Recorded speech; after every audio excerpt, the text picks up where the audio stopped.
오늘 말씀 보니까 그리스도께서, 예수님께서 우리를 위하여 저주를 받으신 목적은 우리를 속량하시기 위해서, 속량이라는 뜻은 값을 주고 샀다라는 뜻이에요. 값을 주고 샀다. 예수님께서 자신의 생명값으로 저와 여러분을 자신의 소유로, 자신의 것으로 값주고 사셨습니다. 때문에 우리는 예수님을 우리의 주인으로서 주라고 고백하게 되는 것이죠. 그런데 또 하나의 목적이 있었어요.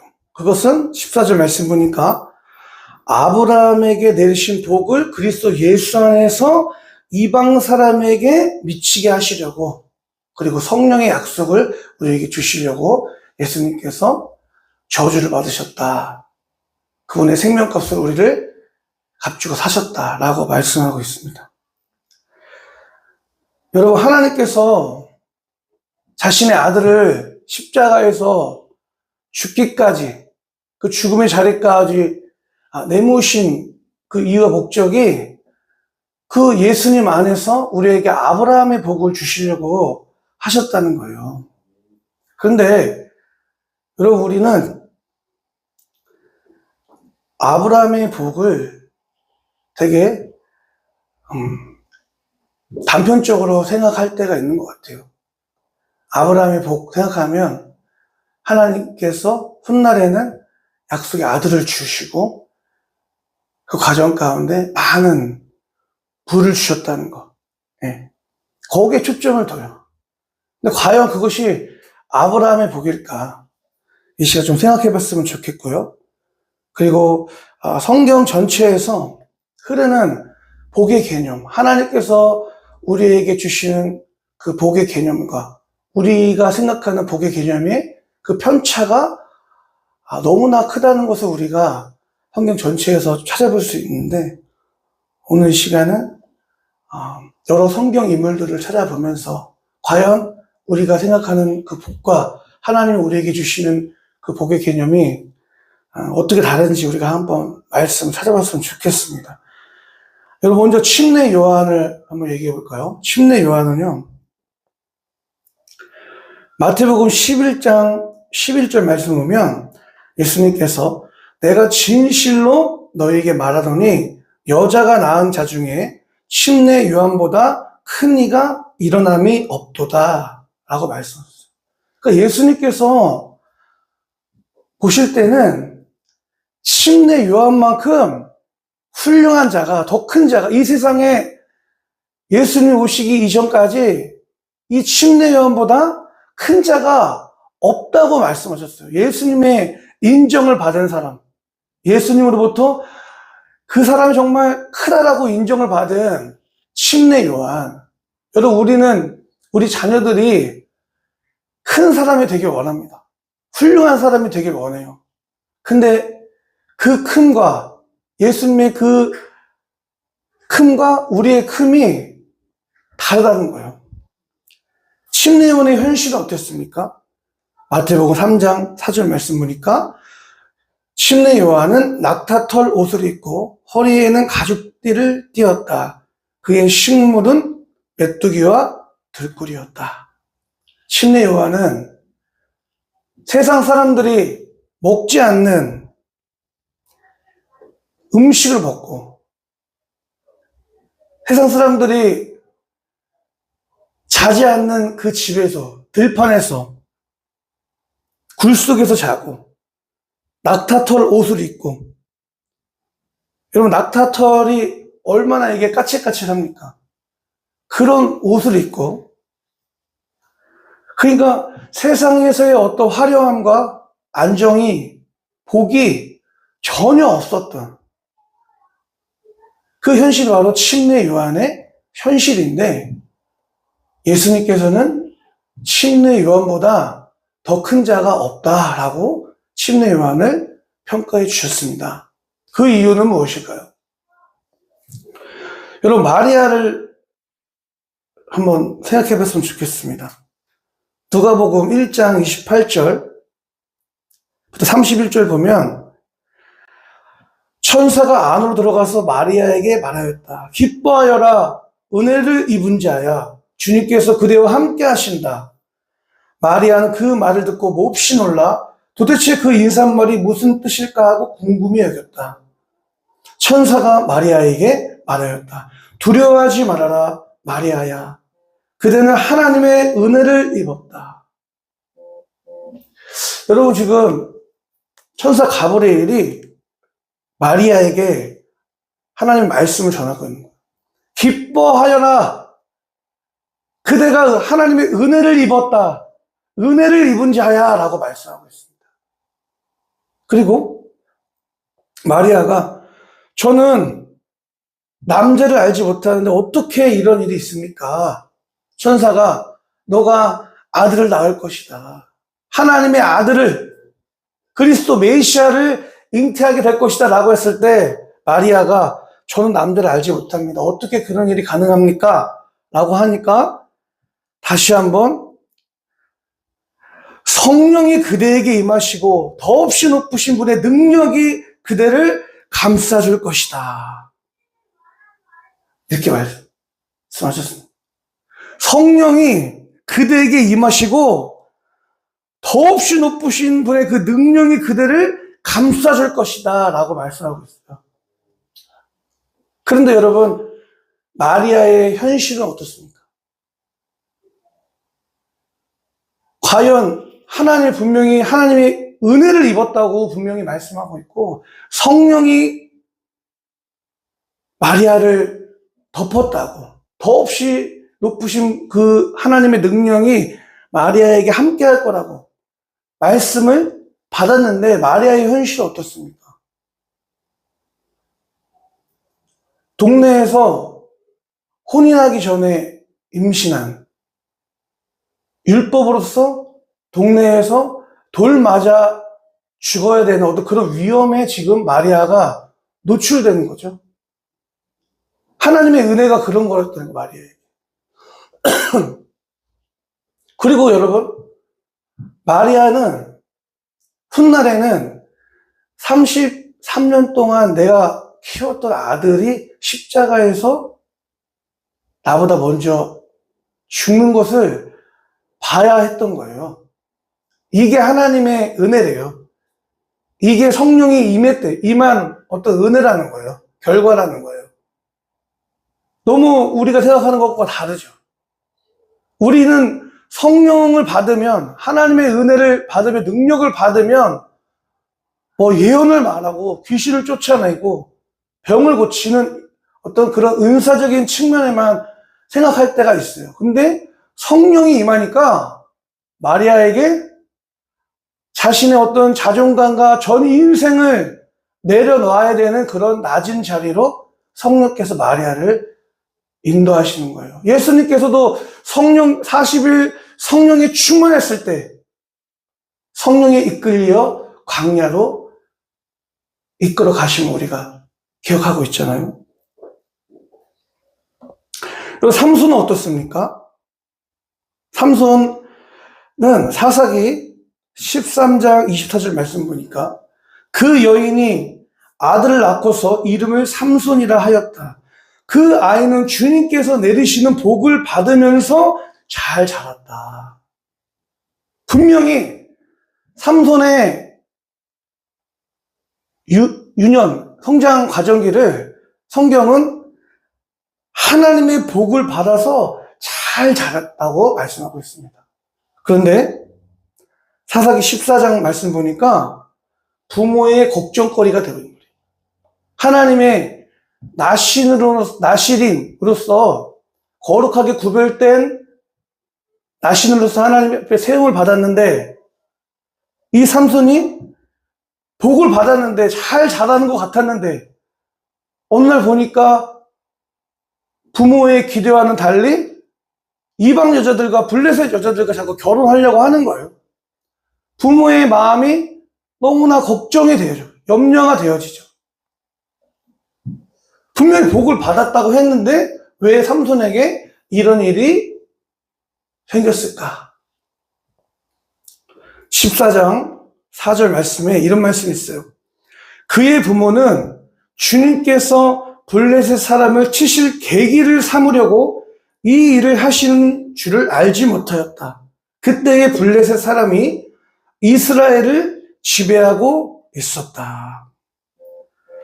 분명히 하나님의 복을 받으면서 잘 자랐다고 분명히 말씀하고 있는데, 여러분, 삼손이 블레셋 여인과 결혼하려 했던 그 표면적 이유가 어떤 삼손의 정욕과 개인적인 욕심, 선택처럼 보입니다. 하지만 성경은 그 배후에 삼손을 통해서 블레셋을 칠 기회, 틈을 찾으시는 하나님의 계획이 있었음을 분명히 말씀하고 있다는 거예요.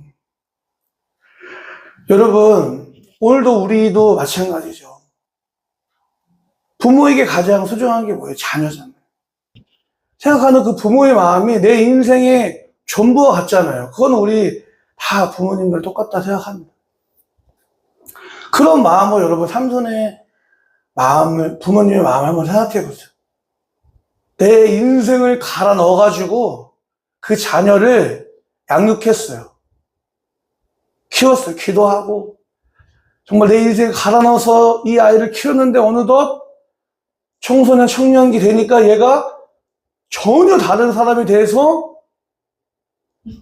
가출을 해요, 막.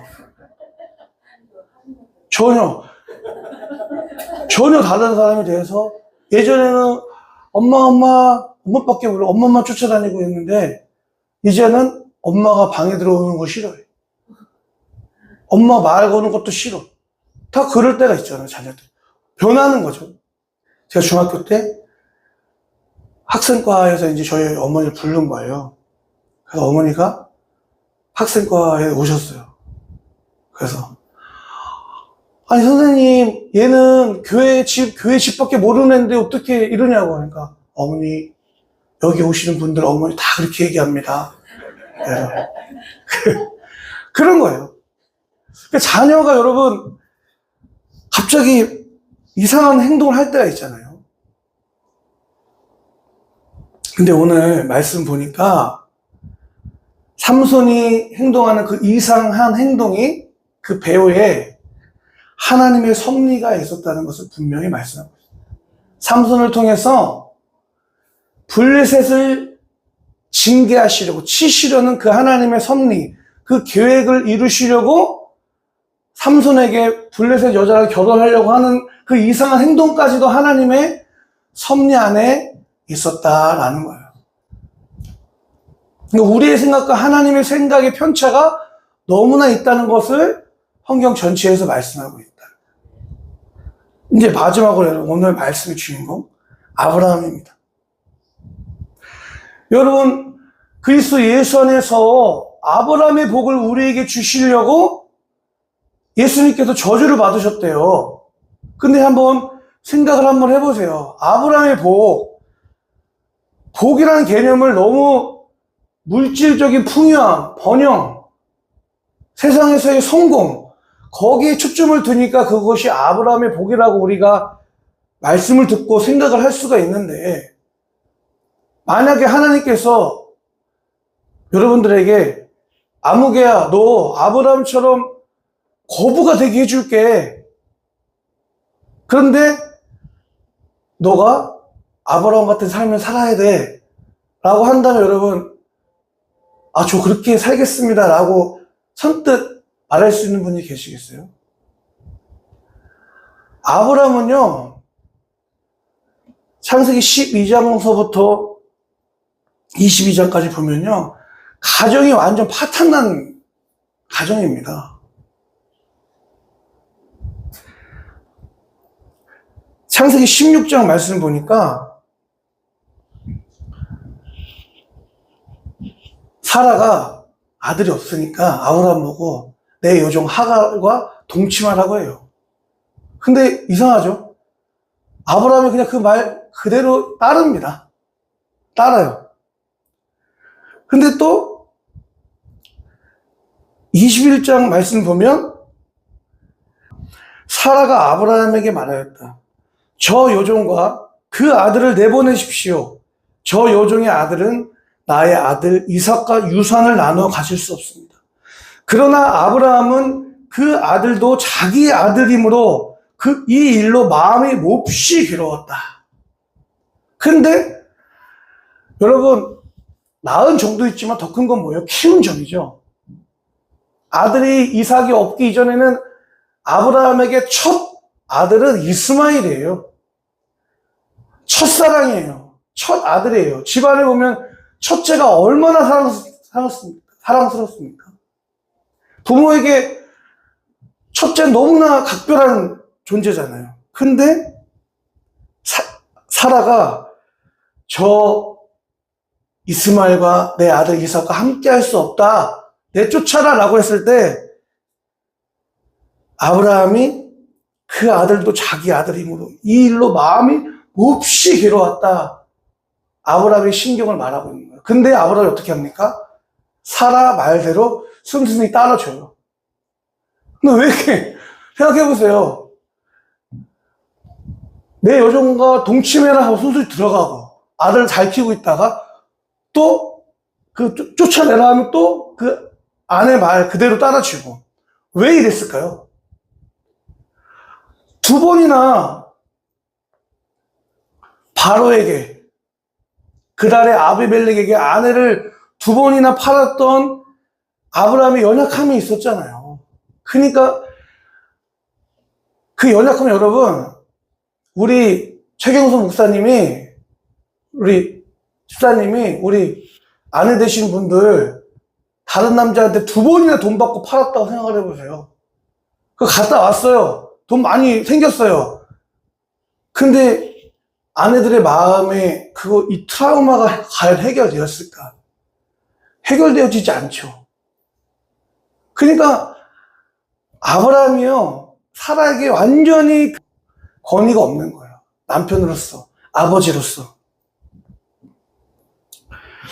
그런데 여러분, 하나님은 그리스도 예수 안에서 저와 여러분에게 아브라함의 복을 우리에게 주시기 원하신다는 거예요. 그러니까 표면적으로 보이는 세상에서의 성공과 번영과 부와 명예를 주시려고 하는 게 아닌 거예요. 그 아브라함의 복은. 그런 아브라함처럼 부와 명예를 여러분에게 주시려고 하나님께서 저의 가정 가운데 가정을 파탄시키면서 관계를 완전히 무너뜨리시면서 그렇게 하신다고 하면 그 아브라함의 복 저에게 주시옵소서라고 저는 안 그럴 것 같아요. 저는 차라리 못 먹고 못 입고 좀 궁핍해도 내 가정 내가 지키고 그 관계에 그것을 지키는 게 낫지, 여러분. 그러니까 아브라함의 복은 그런 복이 아니었던 거예요. 그래서 여러분, 하나님께서 말씀하시고자 하는 그 아브라함의 복은 두 가지예요. 첫 번째는 우리 2주 전에 나눴던 의로 여겨주시는 복을 주시려고. 창세기 15장 6절 말씀에 아브라함이 하나님을 믿으니 하나님께서 그것을 의로운 일로 여겨주셨다라고 말씀하고 있는데, 그 여겨주시는 은혜, 칭의죠. 간주해 주시다, 계산하다.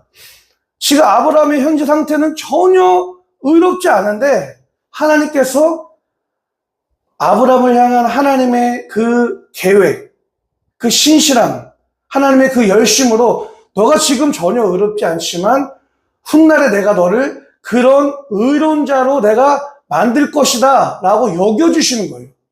하나님의 열심이죠. 그래서 너가 의롭다 여겨주시는 거예요. 그게 아브라함이 받은 복입니다. 그리고 두 번째 은혜는 예수님의 오실 길을 준비하는 복이에요. 주님의 오실 길을 준비하는 복. 하나님께서 아브라함에게 창세기 22장 말씀 보면 아브라함의 자손을 통해서 그 대적의 성문을 얻게 될 것이다 라고 말씀하고 있어요. 근데 여기서 그 자손들이라고 하지 않았다는 거예요.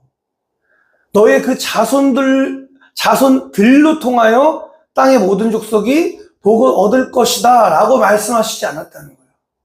자손들, 복수가 아니라 자손, 단수를 말씀하셨다는 거예요.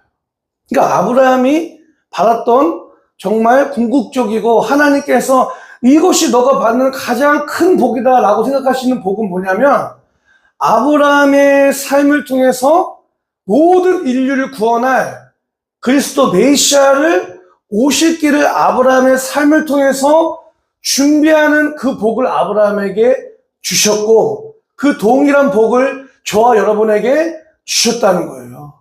하나님 보실 때 그게 가장 큰 복이라는 거예요. 하나님께서 예수님 분명히 다시 오신대요. 그 오실 길을 준비하는 삶으로 우리의 삶을 이끌어 가시는데, 그것이 아브라함의 복이고 그것이 저와 여러분에게 주시는 가장 큰 복이라는 거예요. 그러니까 설교 서두에 여러분, 예수님께서 침례 요한을 가장 큰 사람이라고 평가하시고 인정하셨던 그 이유 목적은 뭐예요? 세상에서의 어떠한 건 전혀 없어요. 그런데 침례 요한이 광야에서 예수님이 오실 길을 준비하는 삶을 살았던 거예요. 예수님이 메시아임을 아는 사람이 딱 한 명이에요. 그게 침례 요한입니다. 세상에서 그건 아무것도 없어요. 하지만 모든 사람들이 예수님을 정치적인 메시아, 나의 병을 고쳐 주시는 그냥 메시아 그리스도라고 생각하고 있을 그때에, 침례 요한은 하나님의 계시에 의해서 이분이 그리스도구나, 메시아구나, 하나님의 아들이시구나라는 것을 알았어요. 그래서 나는 그 예수님의 신발의 끈을 풀 자격도 없다라고 하잖아요. 십자가 지시기 전에 내가 그리스도 메시아라는 것을 이 세상 사람 모두가 몰라도, 아, 저 침례 요한은 알고 있지, 그래도 저 한 사람이라도 있구나 라고 생각하시는 그 사람, 그것이 침례 요한이 받은 복이에요. 마리아도 마찬가지죠. 내 자녀가 내 눈앞에서 십자가에서 달려 죽는 것이 무엇이 복입니까, 여러분? 저주죠. 하지만 마리아가, 저는 주님의 종입니다. 주님의 말씀이 저의 삶 가운데 이루어지실 것을 제가 믿습니다. 라고 그 하나님의 말씀을 마리아가 전심으로 받아들였다는 거죠. 마리아 역시 주님의 오실 길을 준비하는 사람이었다는 거예요. 그러니까 마리아를 너가 은혜를 입은 자다, 너가 성령의 능력을 입은 자다, 너가 복이 있는 여자다 라고 하나님께서 말씀을 전하고 있는 것이죠. 여러분, 오늘 이 말씀들을 우리의 삶 가운데 적용해 봤으면 좋겠습니다. 오늘 우리의 삶 가운데 세상에서의 어떠함이, 내 계획이 이루어지지 않고 없을 수가 있어요. 그리고 우리 가장 사랑하는 가족들, 사람들이, 또한 자녀들이 내 계획과 때로는 엇나갈 때가 있어요. 그때 여러분, 그 현실 배후에 하나님의 실수가 없는 분명한 목적과 섭리와 크신 경륜하심이 있다는 것을 믿고 신뢰하셨으면 좋겠습니다.